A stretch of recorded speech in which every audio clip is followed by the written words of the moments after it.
दोस्तों सुबह का नमस्कार। मैं अरविंद कुमार यादव एक दफे आप लोगों के सामने फिर नए मुद्दे लेकर आया हूं और नए मुद्दा ही मैं हमेशा लेकर आता हूं ताकि आपकी समस्याओं की बात हो सके और हमारे माध्यम से शासन प्रशासन तक आम जनता की आवाज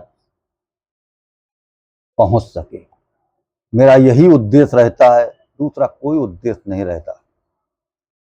और आप लोगों के सपोर्ट और प्यार की हमेशा अभिलाषा भी रखता हूं।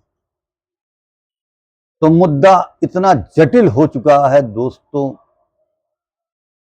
कि आज हमको पहले चर्चा शुरू करने से पहले एक वाक्य कहानी याद आ गई जो मैं आप लोगों के सामने रखना चाहूंगा। सब लोगों ने पढ़ा होगा हिंदी की किताब में कि काकड़ पाथर जोड़ के मस्जिद लई बनाए और तापे मुल्ला बाग दे क्या बहरा हुआ खुदा।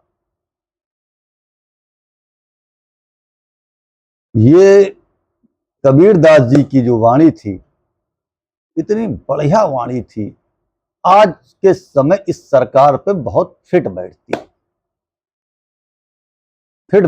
ऐसे बैठती है दोस्तों कि पेपर लीक को लेकर हमारे देश के एक साइंटिस्ट, एक सोशल वर्कर, जिन्होंने कई मुद्दों पर धरना प्रदर्शन, भूख हड़ताल किए और हमारे देश को बुलंदियों पर ले जाने का प्रयास किया।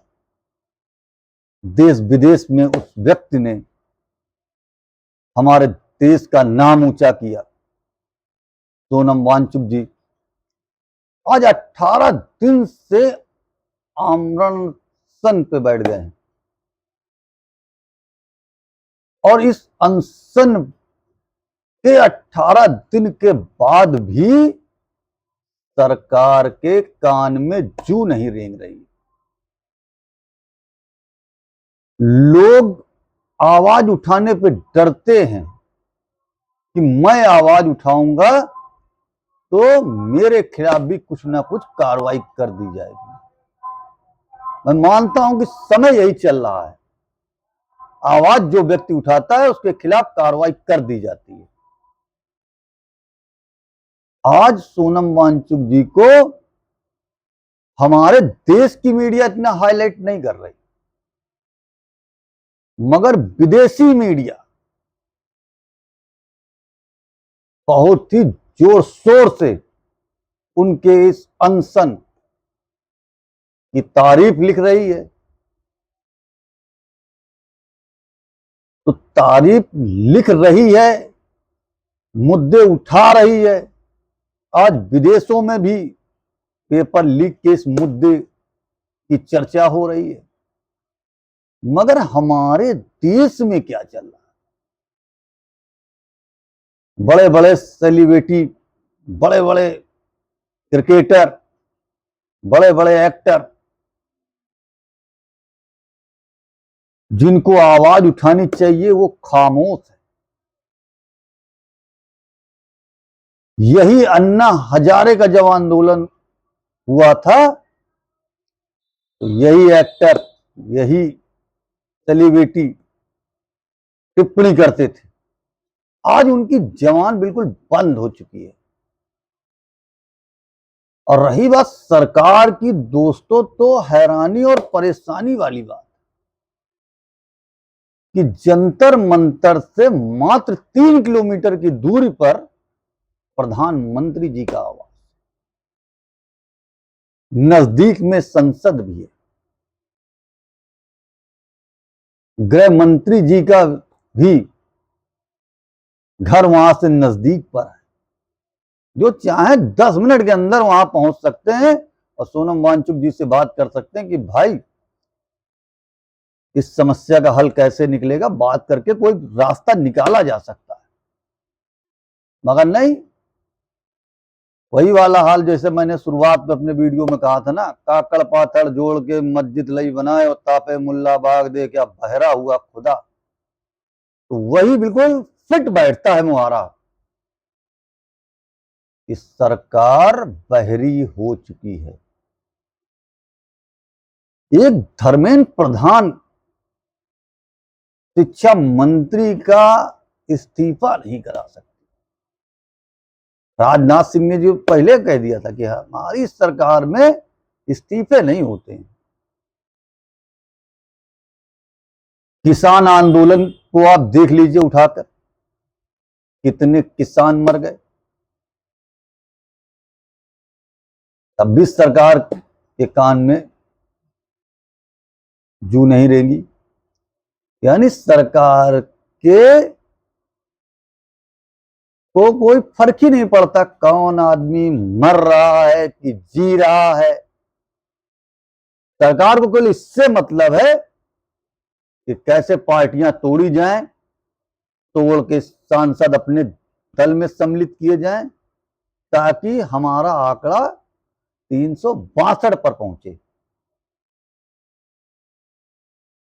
मगर कहना चाहिए उन बच्चों की, उन अभिभावकों की मैं तारीफ करना चाहूंगा जिनके बच्चे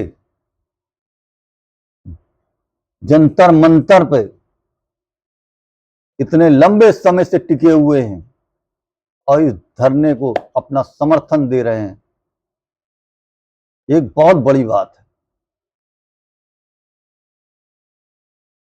तो ऐसे बच्चों को समर्थन आम जनता से, सभी लोगों से मिलना चाहिए। सबसे पहली बात तो मैं सभी से निवेदन करूंगा कि आप सभी लोग इसका समर्थन करें, और ईश्वर से भी मैं हाथ जोड़कर प्रार्थना करूंगा कि सोनम वांगचुक जी को के स्वास्थ्य को अच्छा रखे, क्योंकि भारत देश की धरोहर हैं एक प्रकार से। वो सरकार को नहीं फर्क पड़ता, मगर मुझको फर्क पड़ता है दोस्तों। आप लोगों को फर्क पड़ता है कि नहीं पड़ता, मुझको नहीं पता। एक ऐसा व्यक्ति जो अपने लिए नहीं लड़ रहा, किसके लिए लड़ रहा है, किसके लिए बैठा है भूख हड़ताल पर?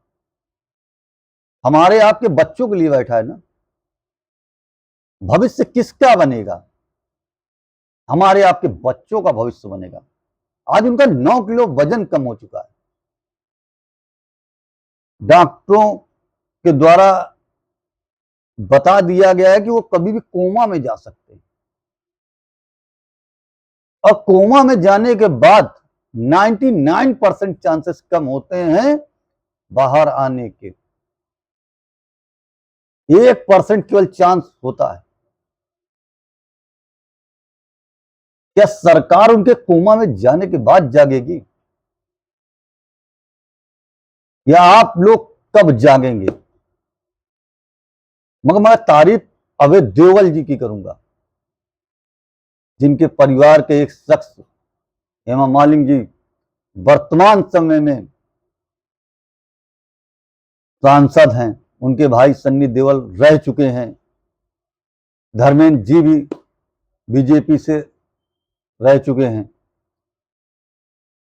मगर अभय देओल जी ने जो काम किया, बहुत हिम्मत वाला काम किया है, और दिल से सलूट है उनको।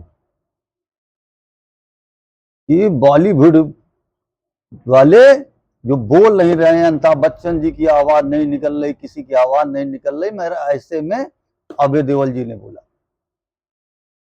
ऐसे ही एक और एक्टर सोनाक्षी सिन्हा जी ने भी एक अपना इंस्टा पे वीडियो डाला हुआ है।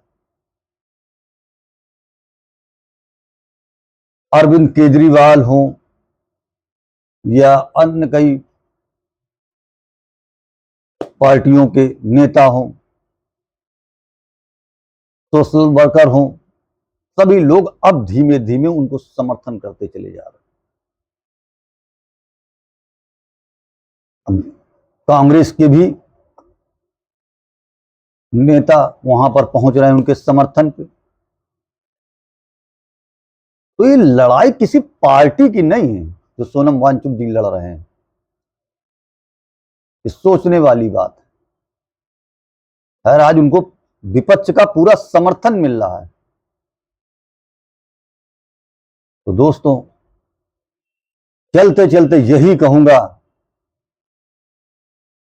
कि आप लोग भी समर्थन करिए एक ऐसे शख्स का जो अपने लिए नहीं, हमारे आपकी पीढ़ियों के लिए लड़ाई लड़ रहा है।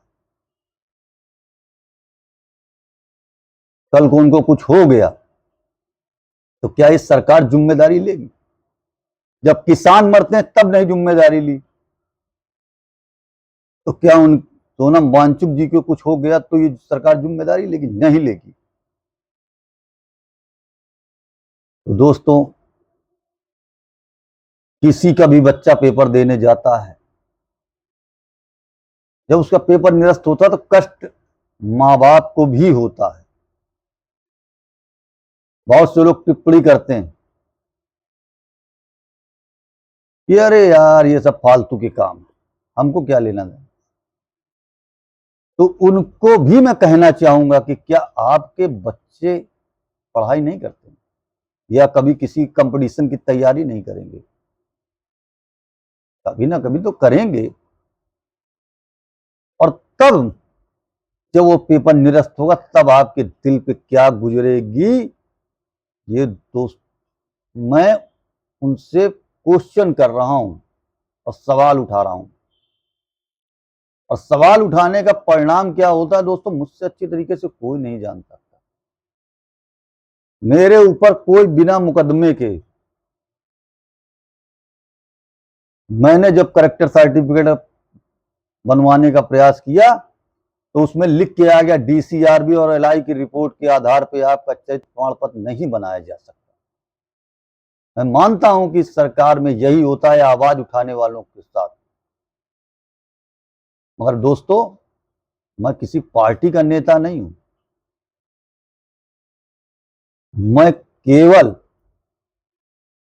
आप लोगों के मुद्दे उठाता हूं और जो मुझको सही लगता है मैं उन बातों को रखता हूं आप लोगों के सामने।